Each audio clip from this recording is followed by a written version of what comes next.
Bocah bernama Muhammad Zulzalaliwal Ikram, 8 tahun, warga Kelurahan Lemahabang, Kecamatan Indramayu, Kabupaten Indramayu, tak sengaja menelan kunci gembok Rabu 21 September. Kunci tersebut kini masih bersarang di perutnya pada Kamis 22 September.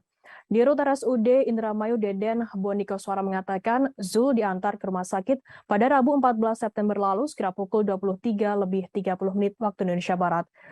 Hasil foto ronsen menunjukkan kunci tersebut bersarang di lambung Zul.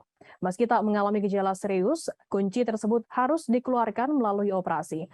Apabila tak segera dilakukan tindakan akan cukup membahayakan kesehatan Zul. Tim medis khawatir kunci yang ada di tubuh bocah itu bisa saja turun sampai ke usus hingga mengakibatkan infeksi. Apabila kondisi kesehatan Zul memburuk, pihak RSUD Indramayu akan berusaha semaksimal mungkin melakukan operasi di rumah sakit setempat.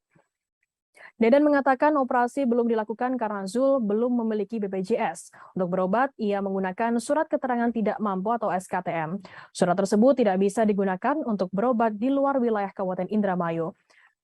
Meski demikian, pemerintah sudah berupaya untuk membuatkan BPJS untuk meringankan biaya keluarga.